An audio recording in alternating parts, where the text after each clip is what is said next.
ciptaan Allah yang tak akan hancur di hari kiamat.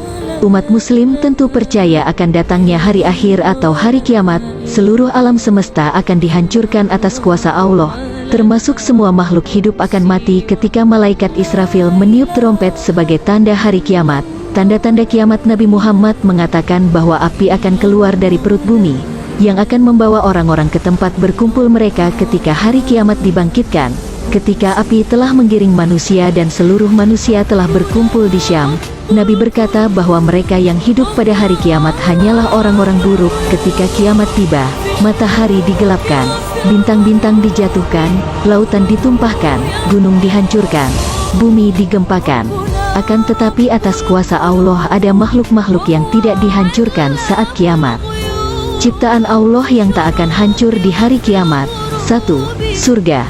Surga sudah Allah ciptakan dan sekarang pun sudah ada, karena Rasulullah pernah diperlihatkan surga saat peristiwa Isra dan Miraj. Surga adalah sebuah tempat yang Allah peruntukkan hanya bagi orang-orang yang bertakwa saja. Ahli maksiat tetapi ia masih mentauhidkan Allah masih ada harapan masuk surga. 2. Neraka.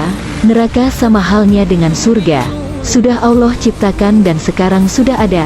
Rasulullah juga pernah diperlihatkan neraka saat peristiwa Isra dan Miraj. Jika surga dipersiapkan untuk orang-orang bertakwa, sebaliknya neraka dipersiapkan untuk orang kafir, munafik, dan mujri.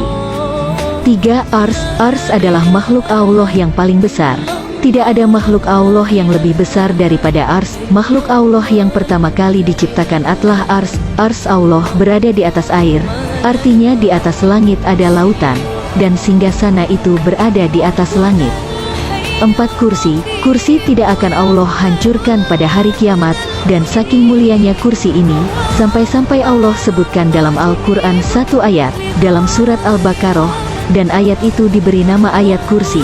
Bahkan kata ulama tafsir, satu-satunya ayat yang paling mulia dibandingkan ayat-ayat lain dalam Al-Quran. Tidak ada yang bisa menandingi kemuliaan ayat kursi. 5. Kolam. Kolam adalah makhluk kedua yang Allah ciptakan. Kemudian kolam mencatat di lauh yang dijaga yang disebut dengan mahfuz. Ada yang mengatakan bahwa letak lauhil mahfuz dan juga kolam berada di Ars. 6. Lauhil mahfuz. Lauhil mahfuz disebutkan dalam surah Buruj, fi lauhin mahfuz. Lauh itu semacam papan. Disebutkan para ulama yang dimaksud lauh ini adalah makhluk Allah. Satu makhluk Allah yang dikumpulkan padanya seluruh takdir-takdir makhluk diletakkan di situ. Sejak mulai pena menulis sampai kiamat dibangkitkan tercatat di situ. Rezekinya, ajalnya, bahagianya, celakanya dan semuanya. Sementara mahfuz itu artinya dijaga atau terjaga dari perubahan, penggantian, tambahan, pengurangan. Tidak mungkin terjadi perubahan sedikit pun apa yang sudah ditulis di lauhil mahfuz. 7. Ruh. Ketika kiamat terjadi, ruhnya orang-orang beriman diletakkan di tempat paling tinggi, sementara ruh orang kafir dan munafik diletakkan di tempat yang paling dasar di perut bumi. Sampai pada waktunya tiupan sangkakala yang kedua barulah ruh dikembalikan lagi ke jasad-jasadnya. 8. Ujung tulang ekor manusia. Semua manusia punya tulang ekor.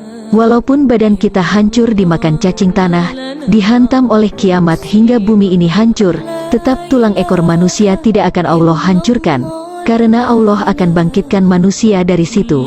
Jelas sudah bahwa kedelapan makhluk tersebut tidak dihancurkan oleh Allah di hari kiamat kelak.